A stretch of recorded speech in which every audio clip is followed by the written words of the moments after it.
Welcome back friends. यह voice का part 1 है जिसमें वॉइस के बेसिक फैक्ट के बारे में हम पढ़ेंगे। फ्रेंड्स, किसी भी टॉपिक को शुरू करने से पहले आपने देखा होगा कि मैंने हमेशा सबसे पहले उससे संबंधित कुछ फैक्ट बताए हैं ताकि वह फैक्ट याद रहें, हमारे आगे के जो भी सेशन है आपको बेटर तरीके से समझ में आ सकें। तो चलिए स्टार्ट करते हैं आज के इस सेशन को।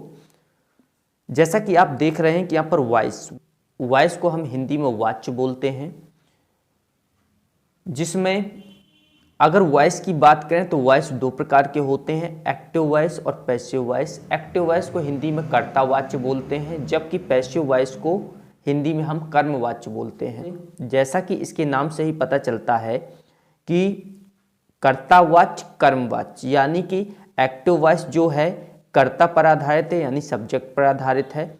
तो जो टेंसेस होते हैं, टेंसेस के जितने भी सेंटेंसेस होते हैं सब सब्जेक्ट पर आधारित हो, सब्जेक्ट द्वारा कार्य को किया जाता है, तभी वह टेंस की कैटेगरी के सेंटेंस कहलाते हैं।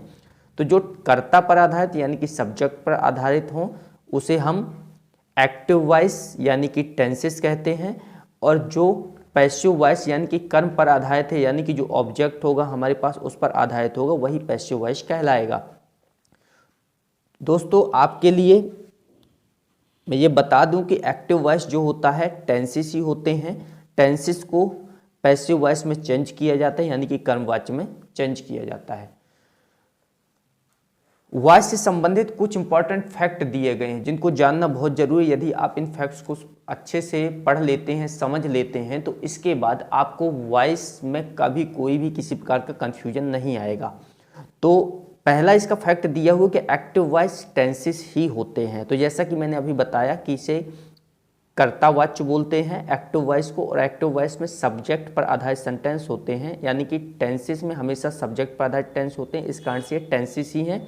तो एक्टिव वॉइस में कोई कंफ्यूजन नहीं रखना है, एक्टिव वॉइस हमारे टेंसेस ही कहलाते हैं। हमारे जितने भी टेंसेस हमने पढ़ा है वे सभी एक्टिव वॉइस ही होते हैं। नेक्स्ट फैक्ट हमारे पास जो हुआ सेकंड नंबर का, पैसिव वॉइस टेंसेस का विपरीत और परिवर्तित रूप होता है, यानी कि इसका उल्टा रूप। पैसिव वॉइस जो होता है हमारे टेंसेस का यानी कि एक्टिव वॉइस का अपोजिट पार्ट यानी उल्टा रूप होता है, विपरीत रूप होता है और परिवर्तित रूप होता है, थोड़ा चेंज होकर के आता है क्योंकि वह कर्म पर आधारित होता है। क्योंकि टेंस पर सेंटेंस सब्जेक्ट कर्ता पर आधारित होता है, जैसा कि मैंने शुरू में ही बताया कि टेंस जो होता है सब्जेक्ट यानी कि कर्ता पर आधारित होता है, जबकि पैसिव वॉइस में इसके ऑब्जेक्ट यानी कर्म पर आधारित पर सेंटेंस होते हैं, यानी ऑब्जेक्ट बेस्ड सेंटेंस देखे जाते हैं। इस कारण से यह ऑब्जेक्ट पर आधारित है, और इसका हमेशा पैसिव वॉइस जो होता है एक्टिव वॉइस का उल्टा बन जाता है, यानी कि टेंसेस का उल्टा बन जाता है। इसका जो नेक्स्ट फैक्ट है हमारे पास कि पैसिव वॉइस में वर्ब की थर्ड फॉर्म का यूज होता है। तो दोस्तों, हम ये जानते हैं कि टेंस जो हमने पढ़ा है तो टेंस में लगभग वर्ब की first form, second form, third form, fourth form और फिफ्थ फॉर्म तक का यूज होता है। फिफ्थ फॉर्म की अगर बात करें तो यहाँ पर अगर हम गो की बात करते तो गो फर्स्ट फॉर्म हो गई, गो मीन्स जाना, इसकी फर्स्ट फॉर्म गो हो गई। सेकंड फॉर्म वेंट हो गया, थर्ड गॉन हो गया। फोर्थ फॉर्म हम आईएनजी फॉर्म पर रखते हैं, जिसे बोलते हैं हम गोइंग, और फिफ्थ फॉर्म को बोलते हैं गोज।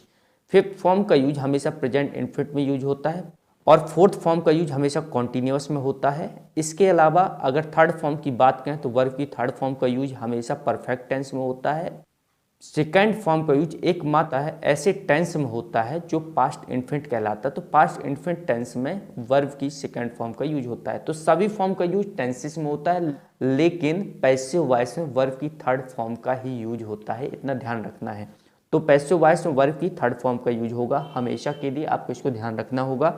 पैसिव वॉइस में स्ट्रक्चर उल्टा बनता है। तो जिस तरह से हमने शुरू में ही पढ़ा इसे कि पैसिव वॉइस जो होता है एक्टिव वॉइस का उल्टा यानी कि टेंसेस का उल्टा होता है, तो टेंस के जो स्ट्रक्चर्स होंगे वो एकदम अपोजिट हो जाएंगे, उल्टे हो जाएंगे। जिस प्रकार से यहाँ बेसिक रूप समझाने के लिए देखा जाए तो ये एक्टिव वॉइस यानी कि टेंस है। सब्जेक्ट के बाद हम हेल्पिंग वर्ब का यूज करते हैं, और उसके बाद मेन वर्ब होता है, उसकी कंडीशन होती है टेंस के आधार पर, और ऑब्जेक्ट होता है। तो इसका एकदम सीक्वेंस दिया है, सब्जेक्ट के बाद हेल्पिंग वर्ब है, फिर मेन वर्ब प्लस ऑब्जेक्ट है। इसी प्रकार से पैसिव वॉइस में दिया गया कि इसका उल्टा बनता है। तो आप यहाँ देख सकते हैं कि ऑब्जेक्ट से शुरू हो रहा है, इसका अपोजिट स्ट्रक्चर बन रहा है। तो ऑब्जेक्ट से शुरू हुआ, ऑब्जेक्ट के बाद हेल्पिंग वर्ब यूज होगी, फिर वर्ब की थर्ड फॉर्म, इसमें हमने इसमें फैक्ट में पढ़ा है कि वर्ब की थर्ड फॉर्म का यूज होता है, तो वर्ब की थर्ड फॉर्म का यूज, फिर बाई यूज होता है। बाई का मतलब यहाँ पर द्वारा, बाई मीन्स द्वारा, यानी कि किसी के द्वारा किया गया कार्य, मतलब सब्जेक्ट के द्वारा किया गया कार्य, इस कारण से यहाँ पर बाई का यूज करते हैं। तो यहाँ बाई का यूज होता है, फिर सब्जेक्ट का यूज होता है। तो आप देख सकते हैं कि सब्जेक्ट लास्ट में जा रहा है, ऑब्जेक्ट पहले आ रहा है, और यहाँ पर सब्जेक्ट पहले है, ऑब्जेक्ट लास्ट में है। अच्छा, सब्जेक्ट केस में ऑब्जेक्टिव केस का यूज होता है, तो ऑब्जेक्टिव केस हम पढ़ेंगे और उसको याद रखेंगे जब भी हम चेंज करें इसे, तो ऑब्जेक्टिव केस हमें याद होने चाहिए कि कोई भी सब्जेक्ट ऑब्जेक्ट के स्थान पर पहुंचेगा, यदि ये सब्जेक्ट इस ऑब्जेक्ट के स्थान पर पहुंचेगा तो यह ऑब्जेक्टिव केस में चेंज हो जाएगा, इसको ध्यान रखना होगा। इसके अलावा जो नेक्स्ट फैक्ट हमारे पास दिया है, इसमें सब्जेक्ट का ऑब्जेक्टिव केस यूज होता है। इसके बारे में हमने अभी पढ़ लिया है कि इसमें सब्जेक्ट का ऑब्जेक्टिव केस यूज होता है, और सब्जेक्ट में कभी भी सब्जेक्ट से पहले बाई का यूज होता है। तो इस स्ट्रक्चर में आप देख सकते हैं कि बाई का यूज किया गया है। इसमें हम समझेंगे कि सब्जेक्टिव केस और ऑब्जेक्टिव केस क्या होते हैं, यानी कि अगर सब्जेक्ट का स्थान ऑब्जेक्ट के स्थान पर हो जाता है, यानी कि सब्जेक्ट ऑब्जेक्ट के स्थान पर पहुंच जाता है, तो चेंज होकर के जाता है, यानी कि सब्जेक्ट जो है अपने केस से चेंज होकर के ऑब्जेक्ट के केस में चला जाता है। यहाँ पर सब्जेक्ट यदि आई है तो आई जब ऑब्जेक्ट के स्थान पर जाएगा तो आई का मी हो जाएगा, ये इसका ऑब्जेक्टिव केस होता है। इसी प्रकार से ही जब चेंज होगा तो ही का हिम बन जाएगा, ये इसका ऑब्जेक्टिव केस होता है। सी मीन्स हुआ है, सी का कभी भी यह ऑब्जेक्ट के स्थान पर अगर जाता है, सी अगर ऑब्जेक्ट के स्थान पर जाता है तो हर बन जाता है, वी ऑब्जेक्ट के स्थान पर आ जाता है तो अस बन जाता है। इसी प्रकार से दे ऑब्जेक्ट के स्थान पर जाता है तो देम बन जाता है, और यू ऑब्जेक्ट के स्थान पर यू ही रहता है, यानी कि सेम रहता है, क्योंकि यू का कोई भी ऑब्जेक्टिव पार्ट नहीं होता है। इसके अलावा अगर देखा जाए तो नेम और नाउन, नेम मतलब किसी का, वो रमेश, सुरेश, रोहन, कोई भी नेम अगर हम ले रहे हैं और नाउन ले रहे हैं, कोई भी नाउन ले रहे हैं, तो वह हमेशा सेम टू सेम रहता है, यानी कि नेम का नेम ही रहेगा, नाउन का नाउन ही रहेगा, या ऑब्जेक्टिव केस में चेंज नहीं होता है।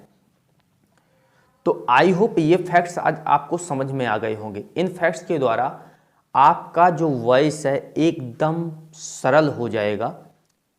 यह वॉइस का पार्ट 1 है।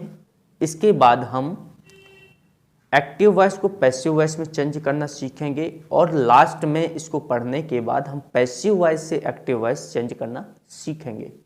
तो यदि आप अभी तक हमारे इस चैनल पर नए हैं और आपने अभी तक हमारे इस चैनल को सब्सक्राइब नहीं किया है तो हमारे चैनल को सब्सक्राइब कर दें, वीडियो को लाइक करें और शेयर करना बिल्कुल ना भूलें। मिलते हैं वॉइस के पार्ट 2 में, तब तक के लिए जय हिंद, जय भारत।